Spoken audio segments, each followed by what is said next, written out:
Film की शुरुआत हमें फर्स्ट पार्ट के एंड से ही दिखाई जाती है, जहां हम देख पाते हैं कि मिस रिप्ली अर्थ के लिए निकल चुकी थी तो उसकी स्पेसशिप एक स्पेस स्टेशन पर आकर रुकती है, जिसे वो फैसिलिटी वाले अंदर भी लेते हैं और साथ ही मिस रिप्ली को उनकी स्लीपिंग चैम्बर से निकाल हॉस्पिटल ले जाया जाता है। और जैसे ही उन्हें होश आता है तो बर्क नाम का एक शख्स उनके पास बातचीत करने के लिए पहुंचता है, जिस बातचीत में वो उसे एक शॉकिंग न्यूज देता है कि वो 57 इयर्स के बाद उठ रही है। यानी कि जब मिस रिप्ली ने अपने शिप को अर्थ की तरफ मोड़ा था तो उनका शिप अर्थ की तरफ नहीं बल्कि अपना डायरेक्शन खो गया था, जिस कारण ही वो लगभग 57 इयर्स से स्लीपिंग चैम्बर में ही है और ऐसे ही स्पेस में घूम रही थी। जो बात सुनकर मिस रिप्ली काफी शॉक हो जाती है और वो कुछ दिनों तक वही रहने का डिसीजन बनाती है, जिसके साथ साथ कुछ समय बाद वो बर्ब से अपनी बेटी के बारे में पूछती है, जिसे वो लास्ट 11 साल की थी तब मिली थी, जिस कारण बर्ब उसे उसकी बेटी की फोटो तो दिखा देता है, वो भी हिचकिचाते हुए, क्योंकि हम देख पाते हैं कि मिस रिप्ली की बेटी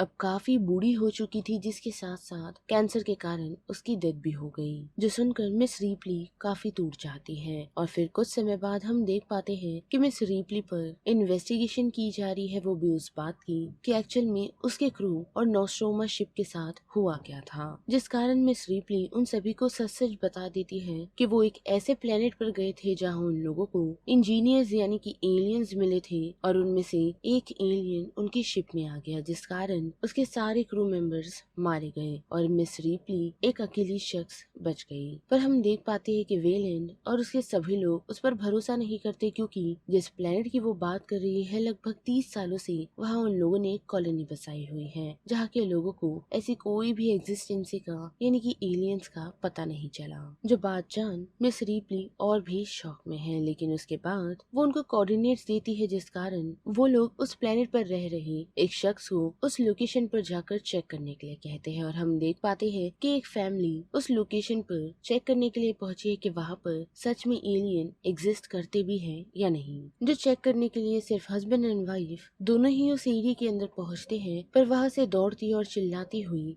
वो लेडी बाहर आकर कॉलोनी वालों से कनेक्ट करने की कोशिश कर रही है, क्योंकि हम देख पाते हैं कि उसके हस्बैंड के फेस को फेस हगर ने कनेक्ट किया हुआ है। और ऐसे ही कुछ घंटों बाद स्पेस स्टेशन का कनेक्शन भी उस कॉलोनी वालों से टूट जाता है, जिससे वो सभी काफी चिंतित हो जाते हैं। वही दूसरी तरफ हम मिस रिप्ली को देख पाते हैं, जिन्हें अभी भी उन सारी चीजों को लेकर यानी कि एलियंस को लेकर नाइटमेयर्स आ रहे हैं। और जैसा कि मैंने आप लोगों को बताया ही कि कॉलोनी से कनेक्शन टूट चुका है, जिस कारण वेलिन युतानी रिप्रेजेंटेटिव कार्टर बर्ग और लूटिनेंट गॉर्मन रिप्ली के पास आते हैं ताकि वो लोग उसे अपने साथ वहाँ इन्वेस्टिगेशन करने के लिए ले जाएं, जिसके लिए रिप्ली अग्री कर जाती है, वो भी इतनी ट्रोमाटाइज होने के बाद भी, लेकिन एक कंडीशन के साथ कि वो लोग सिर्फ वहाँ कॉलोनी वालों को चेक करने के लिए जा रहे हैं और साथ ही एलियन की इन्फॉर्मेशन अगर उन्हें वहाँ कहीं भी मिली या उनकी एग्जिस्टेंसी तो वो लोग उसे अपने साथ लाने की जिद नहीं बल्कि उसे वहीं पर खत्म करेगी। जिसके बाद रिप्ली को सभी लोगों से इंट्रोड्यूस करवाया जाता है जो लोग उसकी इस मिशन में हेल्प करने वाले हैं, और उनके क्रू में एक एंड्रॉइड भी शामिल है जिसका नाम बिशप है, जिस पर आप लोगों को पता ही है कि रिप्ली भरोसा नहीं करने वाली, वो भी नोस्ट्रोमा की इंसिडेंट के बाद से। और फिर क्या, सभी लोग सुलाको नाम की एक शिप से सीधा कॉलोनी के लिए निकल पड़ते हैं और उस लोकेशन पर पहुंचते ही एक ड्रॉप शिप की मदद से उन सभी को सरफेस पर यानी कि LV-429 प्लेनेट के सरफेस पर लैंड कर दिया जाता है। और जैसे ही सभी लोग कॉलोनी की तरफ बढ़ने लगते हैं तो अंदर जाते ही उन्हें पता चलता है कि कॉलोनी पूरी तरह डिस्ट्रॉय हो चुकी है, साथ ही वहाँ उन्हें एक भी जिंदा शख्स नहीं मिलता। लेकिन हाँ, उनके साइंस लैब में उन्हें दो जिंदा फेस हगर नजर आते हैं, जिन्हें एक टैंक में रखा गया है, मानो जैसे ये कॉलोनी वाले उन पर रिसर्च कर रहे थे और उनमें से ही एक फेस हगर निकल चुका था, जिस कारण ही कॉलोनी का आज ये हाल है। और उसी दौरान उन लोगों को कुछ आवाजें आती है, जिसे चेक करने के लिए जैसे ही वो लोग एयर वेंट में पहुंचते हैं तो वहाँ उन्हें न्यूट नाम की एक काफी छोटी लड़की नजर आती है, जो इन सारी चीजों से काफी ट्रॉमेटाइज है, जिसे देखकर रिप्ली को अपनी बेटी की याद आती है और वो उसे सुरक्षित रखने का प्रॉमिस करती है और साथ ही अर्थ पर ले जाने का भी। जिसके बाद क्या, वो उस लड़की के साथ साथ और कुछ लोगों को लेकर शिप की तरफ बढ़ने का डिसीजन बनाती है। तो वही दूसरी तरफ हम देख पाते हैं कि अभी भी कुछ लोग यानी कि कुछ सोल्जर्स उसी कॉलोनी में रुककर डेड बॉडीज को ढूंढने का काम कर रहे हैं, क्योंकि उन्हें उस कॉलोनी कॉलोनी में एक भी डेड बॉडी नहीं मिली है, जिस वजह से वो लोग कॉलोनी वालों के अंदर लगे हुए ट्रैकर को इस्तेमाल करने का डिसीजन लेते हैं ताकि वो लोग उनकी बॉडी को ट्रैक कर पाए। जिसे ट्रैक करते ही उन्हें पता चलता है कि उन सभी की डेड बॉडीज को नीचे के फ्लोर पर रखा गया है, जहाँ एक काफी बड़ा फ्यूजन कोर है, जहाँ गोली चलाना खतरे से खाली नहीं, क्योंकि एक गोली न्यूक्लियर वेपन जैसा काम करेगी। जिस वजह से वो सभी फायर बस्टर के साथ वहाँ जाने का डिसीजन लेते हैं और वहाँ पहुँचते ही उन सभी की नजर कॉलोनी वालों की काफी सारी डेड बॉडी पर पड़ती है, जिन्हें ककून कर कर वहाँ रखा गया है, जिसे देखकर वो सभी लोग काफी हैरान है। जिसके साथ साथ ये सारी सिचुएशन रिप्ली भी मॉनिटर पर नोटिस कर रही है। जिसके साथ साथ हम ये भी देख पाते हैं कि जैसे ही एक शख्स एक डेड बॉडी को हाथ लगाता है तो उसकी आँख खुल जाती है, जिसकी बॉडी के अंदर से एलियंस निकलना शुरू हो जाते हैं और डर के मारे वो लोग उसे जला देते हैं, जिस वजह से काफी आवाजें होना शुरू हो जाती हैं और वहाँ मौजूदा एलियंस जग जाते हैं और जगते ही वो वहाँ मौजूदा हर एक लोगों पर अटैक करना शुरू कर देते हैं, जो देख वो सभी लोग काफी हैरान हैं और साथ ही रिप्ली के साथ मौजूदा शख्स ये नजारा देख फ्रीज हो चुका है और वहाँ जाने का डिसीजन नहीं बना पाता, जिस कारण उसे उसकी जगह से हटाते हुए रिप्ली उन सभी लोगों को वहाँ से निकालने का डिसीजन बनाती है। साथ ही उन सभी को एंट्रेंस पर आने के लिए कहती है ताकि वो उन लोगों को वहाँ से लेकर निकले, जिनमें से अनफॉर्चुनेटली ज्यादा लोग नहीं बच पाते, पर जितने लोग बचे हैं वो व्हीकल की मदद से उस कॉलोनी से दूर आ पहुँचते हैं। जिसके बाद वो लोग अपने ड्रॉप शिप को खुद के पास बुलाने का डिसीजन लेते हैं ताकि यहाँ से जल्द निकल सके। पर अनफॉर्चुनेटली वो ड्रॉप शिप जैसे ही उन लोगों की तरफ बढ़ने की कोशिश करता है तो उसके अंदर बैठी पायलट खुद के पास स्लाइमी सा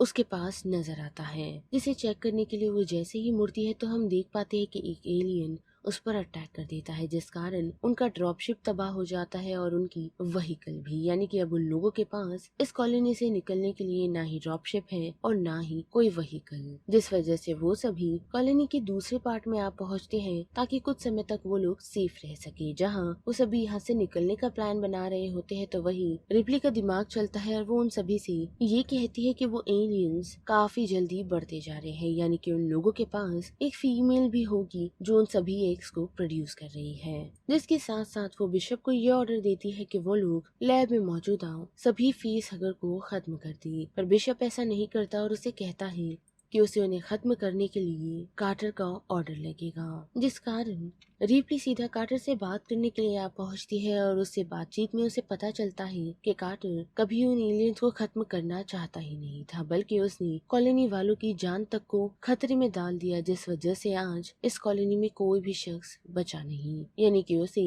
इस बात का एहसास हो गया था कि वो एलियन कितने खतरनाक है, पर फिर भी वो रुका नहीं। जिसके साथ साथ अब वो उन एलियन के कुछ सैंपल्स को या एक एलियन को अर्थ पर ले जाना चाहता है ताकि उसकी मदद से वो लोग काफी पावरफुल बन सके, यानी कि वो सभी उस एलियन को एज अ बायोलॉजिकल वेपन इस्तेमाल करना चाहते हैं ताकि वो लोग उस एलियन की मदद से काफी पैसे कमा सके, जिसे रिप्ली काफी चिढ़ जाती है और उसी के साथ बिशप उन्हें ये इन्फॉर्म करता है कि उनके ड्रॉप शिप के क्रैश होने के कारण उसने पावर प्लांट के कूलिंग सिस्टम को डैमेज कर दिया है, जिस वजह से जल्दी ये प्लैनेट यानी कि ये प्लांट ओवरहीट हो जाएगा और पूरी तरह एक्सप्लोड कर जाएगा, जिससे ये पूरी कॉलोनी डिस्ट्रॉय हो जाएगी,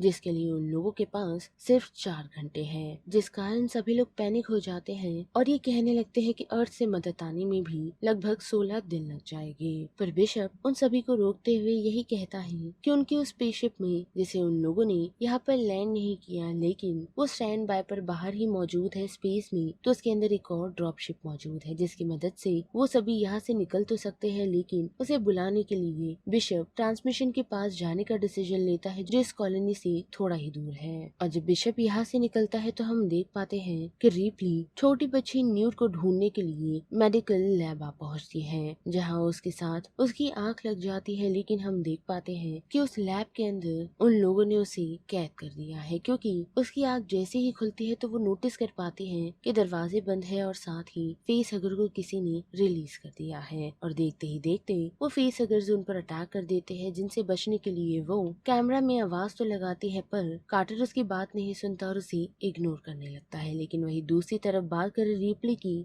तो वो हार नहीं मानती और उन फेस हगर्स का सामना करते हुए वो फायर अलार्म को ट्रिगर कर देती है, यानी कि अलर्ट कर देती है, जिस कारण मरीन्स उसकी हेल्प के लिए वहां आ पहुंचते हैं, जो आते ही उन्हें रेस्क्यू के साथ साथ उन क्रिएचर्स को खत्म कर देते हैं। जिसके बाद क्या वो सभी लोगों को कार्टर का सच बता देती है कि ये सारा किया धरा और किसी का नहीं बल्कि कार्टर का है। साथ ही उसने ही उस लैब में उस फेस हगर को रिलीज किया था ताकि वो न्यूट और रिप्ली पर अटैक कर दे, जिन दोनों को वो क्रायो स्लीप में डालकर यहाँ से अर्थ की तरफ ले जाए, जहाँ उन पर रिसर्च कर और उनसे बायोलॉजिकल वेपन्स बनाकर वो काफी पैसे कमाए। पर वो सभी कुछ कर पाए उससे पहले ही कॉलोनी की लाइट चली जाती है और उन्हें पता चलता ही कि एलियन ने उन लोगों पर अटैक कर दिया है, जिसे बचने की कोशिश में सबसे पहले हडसन की मौत हो जाती है। वही बात करें कार्टर की तो वो चालाकी दिखाते हुए दूसरे रास्ते से भागने का डिसीजन तो बनाता है, पर अनफॉर्चुनेटली कामयाब नहीं होता, क्योंकि जिस रास्ते वो पहुंचता है एलियन ऑलरेडी उसका इंतजार कर रहा होता है, जैसे उसकी भी मौत हो जाती है। और ऐसे ही 2 और मेंबर्स की मौत हो जाती है, जिनके पास गोलियां ना होने के कारण वो सभी यानी कि वो दोनों ग्रेनेड की मदद से खुद को सेक्रीफाइस करते हैं और कुछ एलियंस को भी खत्म कर देते हैं। और बचे हुए लोग रिप्ली और उस बच्ची के साथ इस कॉलोनी से निकलने का डिसीजन तो बनाते हैं, पर अनफॉर्चुनेटली वो बच्ची नीचे की तरफ गिर जाती है, जिसे बचाने का डिसीजन रिप्ली और एक और शख्स लेता है। लेकिन हम देख पाते हैं कि वो बच्ची जहाँ उन लोगों का वेट कर रही थी, वहाँ एलियन पहुँच उसे मारता नहीं बल्कि अपने साथ ले जाता है। और वही रिप्ली के साथ जो शख्स उसकी हेल्प करने के लिए आया था वो जख्मी हो जाता है उस एलियन के कारण, जिस वजह से रिप्ली आए हुए शिप में उसे ले जाने का डिसीजन बनाती है। वहां पहुंचते ही वो बिशप और सभी लोगों को रुकने के लिए कहती है तब तक जब तक वो उस बच्ची को अपने साथ ना ले आए, जिसके लिए उसके पास सिर्फ 15 मिनट है। और खुद को वेपनाइज कर वो फिर से न्यूट को बचाने के लिए निकलती है, तो हम देख पाते हैं कि उसकी नजर सिर्फ उसके बेल्ट पर पड़ती है, जिससे उसे ऐसा लगता है कि उसने न्यूट को खो दिया। लेकिन वही दूसरी तरफ हम देख पाते हैं कि न्यूट ककून में है और उसकी नजर जैसे ही एक फेस हगर पर पड़ती है तो वो चीख उठती है, जिस कारण उसकी आवाज को फॉलो करते हुए वहाँ रिप्ली पहुंच उस फेस हगर को खत्म कर देती है। पर अनफॉर्चुनेटली उसकी आवाज से वहाँ एलियन से अट्रैक्ट होकर उन लोगों पर अटैक करने के लिए उनकी तरफ बढ़ जाते हैं, जिनसे बचने के लिए रिप्ली न्यूट को लेकर दूसरी तरफ दौड़ना शुरू करती है और एक अंधेरे रूम में आ पहुंचती है, जहाँ उसके आसपास उसे सिर्फ एग्स ही एग्स नजर आते हैं और साथ ही एक ट्यूब जो उस एग को डिलीवर कर रहा था, जिससे रिप्ली को समझ आता है कि वो उस एलियन फीमेल या फिर हम क्वीन कह सकते हैं जो उन सभी एग्स को डिलीवर कर रही है। और जैसे ही उस एलियन क्वीन की नजर रिप्ली पर पड़ती है तो वो सभी एलियंस की मदद से उन पर अटैक करने का डिसीजन बनाती है। पर जैसे ही वो इन एलियंस को आवाज दे उससे पहले ही रिप्ली बड़ी ही चालाकी से उसकी एग्स को डिस्ट्रॉय करने का डिसीजन करती है, क्योंकि उसे पता है कि एलियन हो या जानवर